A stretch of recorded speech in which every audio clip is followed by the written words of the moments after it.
প্রিয় ভাইরা, আজকে এই গালা ইউনিয়নের সর্বস্তরের কর্মীবৃন্দ, সমর্থকবৃন্দ এবং ভোটারবৃন্দ, আমার মুরব্বীরা, যুবক ভাইরা, ছাত্র ভাইরা, মা বোনেরা, যারা এখানে উপস্থিত হয়েছেন, সবাইকে আমি আমার ব্যক্তিগত পক্ষ থেকে, আমার দলের পক্ষ থেকে জানাই সালাম এবং শুভেচ্ছা। আসসালামু আলাইকুম রহমতুল্লাহ বারাকাতুহু।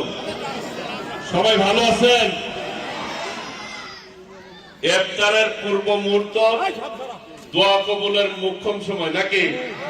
সেই জন্য দোয়ার জন্য আমরা 2 মিনিট সময় রাখবো, কারণ আল্লাহ রাব্বুল আলামিনের কাছে দোয়া করব আল্লাহ যাতে আমাদেরকে সফল করেন নাকি, এবং আল্লাহ যাতে আমাদেরকে হেফাজত করেন। এই গালা ইউনিয়নে আপনারা আমাকে ভোট দিয়েছেন, অনেক আমার জন্য কষ্ট করেছেন। সেই জন্য আমি নির্বাচনের পূর্বেও এই মাঠে কতবার ইফতার করছিলাম, তাই না? আমি সেই জন্য বলছি যে নির্বাচনের পূর্বে ইফতার করেছি, নির্বাচনের পরেও এরকম ইফতার সব বছরই করব। ছেড়ে তো চান আপনারা নাকি? সব বছর ইফতার হয়, কে কে চান হাত তুলেন।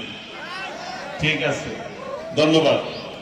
আমরা সব সময় আগেও যা ছিলাম এখনো ওইভাবেই চলব আল্লাহর রহমতে। আমি এই এলাকার উন্নয়নের জন্য রোজা গেলে প্রত্যেক ইউনিয়নে আমি সারাদিন ব্যাপী কর্মী সভা করব এবং জনগণের সাথে কথা বলবো। যে এলাকায় যে সমস্যা, যে রোডঘাট করা প্রয়োজন, নদী ভাঙ্গনের জন্য বেরিবাদ, ইতিমধ্যেই আমি এক্সএনকে সাহেবকে বলেছি যে একটা যাতে ভাঙ্গন না হয় একটা প্রজেক্ট রেডি করার জন্য।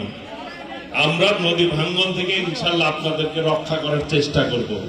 আমি নির্বাচনের পূর্বে যে প্রতিশ্রুতি দিয়েছি সেই অনুযায়ী ইনশাল্লাহ সর্বোচ্চ উন্নয়ন করবো এই টাঙ্গাইল সদর আল্লাহর রহমতে।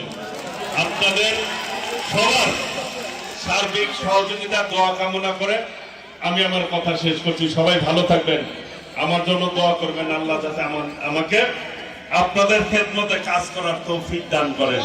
আমিন। সবাইকে ধন্যবাদ জানিয়ে আমি আমার কথা শেষ করছি। আসসালামু আলাইকুম রহমতুল্লাহি ওয়া বারাকাতুহু।